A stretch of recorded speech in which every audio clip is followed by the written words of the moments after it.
അരുണാചൽ പ്രദേശ് നിയമസഭാ തെരഞ്ഞെടുപ്പും ഉടൻ നടക്കാൻ പോവുകയാണ്. വടക്ക് കിഴക്കൻ സംസ്ഥാനങ്ങളിൽ BJPക്ക് വലിയ സ്വാധീനമുള്ള സംസ്ഥാനം കൂടിയാണ് അരുണാചൽ പ്രദേശ്. ഇന്ത്യ മഹാരാജ്യത്തിൽ ചൈനയുമായി അതിർത്തി പങ്കിടുന്ന ഇന്ത്യൻ സംസ്ഥാനം കൂടിയാണ് അരുണാചൽ. പ്രാദേശിക സംഘർഷങ്ങൾക്ക് പുറമെ അയൽരാജ്യമായ ചൈനയിൽ നിന്നുള്ള വെല്ലുവിളികൾ കൂടി അതിജീവിച്ചുകൊണ്ടാണ് അരുണാചൽ കഴിഞ്ഞു വരുന്നത്. രാജ്യം ലോക്സഭാ തെരഞ്ഞെടുപ്പിന്റെ ചൂടിലേക്ക് മാറുമ്പോൾ നിയമസഭാ തെരഞ്ഞെടുപ്പിന്റെ സമ്മർദ്ദങ്ങളിൽ ഒപ്പം തന്നെ അരുണാചൽ അനുഭവിക്കുന്നുണ്ട്. മാവോയിസ്റ്റ് വെല്ലുവിളികൾക്കൊപ്പം സായുധ സേനകളും ജനജീവിതം ദുസ്സഹമായിക്കൊണ്ടിരിക്കുന്ന ദിവസങ്ങളിലാണ് അരുണാചൽ ബൂത്തിലേക്ക് എത്തുന്നത്. ഇന്ന് അരുണാചൽ ഭരിക്കുന്നത് BJP ആണ്. മൃഗീയ ഭൂരിപക്ഷത്തിൽ അധികാരത്തിലെത്തിയ NDA സർക്കാരാണ് അവിടെ ഭരണത്തിലുള്ളത്. കാര്യമായ വികസന പ്രവർത്തനങ്ങൾ ഒന്നും ഇല്ലാതിരുന്നിട്ട് കൂടി ഇക്കുറിയും അരുണാചലിൽ താമര തന്നെ വിരിയുമെന്നത് ഏറെക്കുറെ ഉറപ്പായി കഴിഞ്ഞിരിക്കുകയാണ്. കോൺഗ്രസ് പാർട്ടി കഴിഞ്ഞ കാലങ്ങളിൽ അരുണാചലിൽ സംഘടനാ സംവിധാനങ്ങൾ കാര്യമായി ഉപയോഗിക്കാത്തത് മുതലെടുക്കുന്നത് BJP ആണെന്നതാണ് യാഥാർത്ഥ്യം. ഇന്ത്യയിലെ ഒരു സംസ്ഥാനം തന്നെയാണ് അരുണാചൽ എന്ന പരിഗണന പ്രതിപക്ഷം നൽകുന്നുണ്ടോ എന്നതും സംശയിക്കേണ്ട വിഷയം തന്നെയാണ്. കോൺഗ്രസിൻ്റെ സംഘടനാ സംവിധാനത്തിന് കുറവൊന്നുമില്ലാത്ത സംസ്ഥാനമാണ് അരുണാചൽ. 2014 നിയമസഭാ തെരഞ്ഞെടുപ്പിൽ അധികാരം പിടിച്ച കോൺഗ്രസിന് അന്ന് 42 സീറ്റിലാണ് വിജയിക്കാൻ സാധിച്ചത്. 3 സീറ്റുണ്ടായിരുന്ന BJP 8 സീറ്റുകൾ അധികം നേടി 11-ലെത്തി. എന്നാൽ 2019 എത്തിയപ്പോഴേക്കും കോൺഗ്രസ് തകർന്നടിയുകയായിരുന്നു.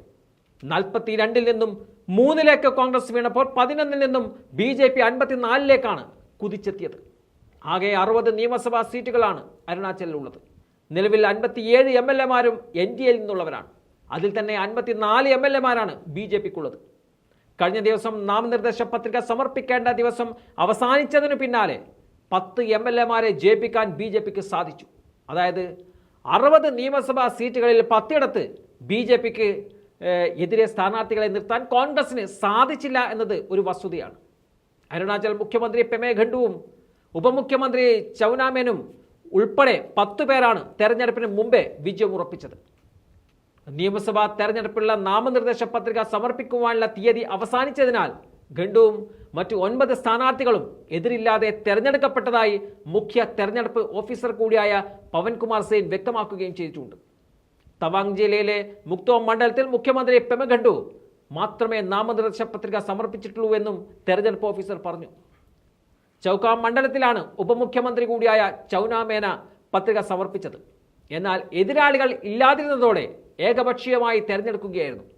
ഇവിടുത്തെ കോൺഗ്രസ് സ്ഥാനാർത്ഥി കഴിഞ്ഞ ദിവസം തന്റെ നാമനിർദ്ദേശ പത്രിക പിൻവലിച്ചതോടെയാണ് ചൗനാ മേൻ വിജയിച്ചത്.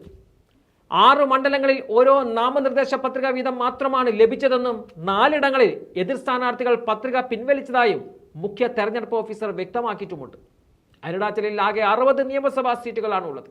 10 BJP എതിരില്ലാതെ തെരഞ്ഞെടുക്കപ്പെട്ടതിനാൽ ഇനി ബാക്കിയുള്ള 50 സീറ്റുകളിലേക്കാണ് മത്സരം നടക്കുന്നത്. 60 മണ്ഡലങ്ങളിലും BJP സ്ഥാനാർത്ഥികൾ പത്രിക സമർപ്പിച്ചപ്പോൾ 34 സീറ്റുകളിലാണ് കോൺഗ്രസ് മത്സരിക്കുന്നത്.